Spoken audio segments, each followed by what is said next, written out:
मुखड़ा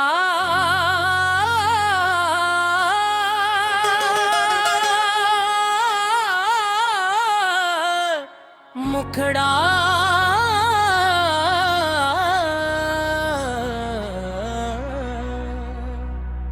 चलस हो कांवरिया बाबा धाम, भूल हर हर महादेव के नाम। चलस हो कांवरिया बाबा धाम, बोल हर हर महादेव के नाम। सावन के महीना हरियर धरती, शिव जी के महिमा जग में भरती।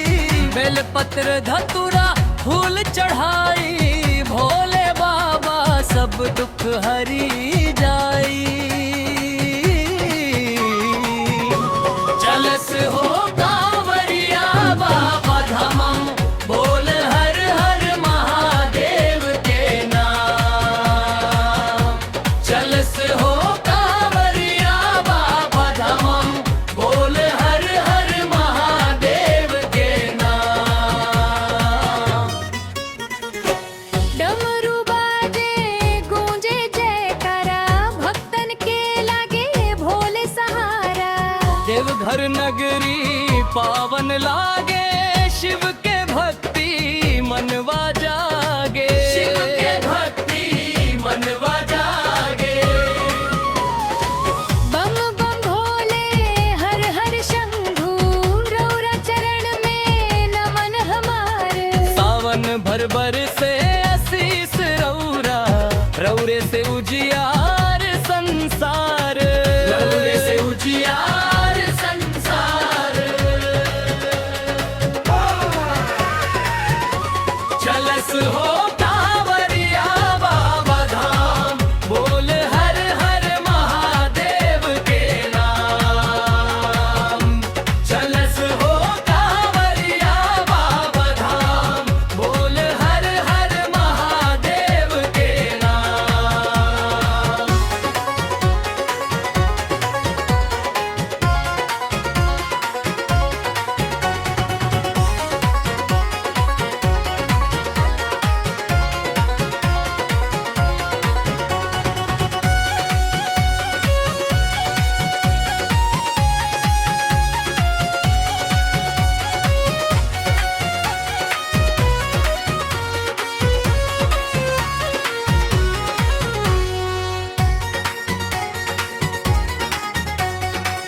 बंगन हर संध्याई संध्या, सावन के उस मारे।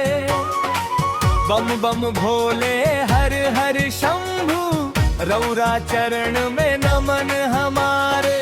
सावन भर बर से आशीष रौरा, रौरे से उजियार संसार।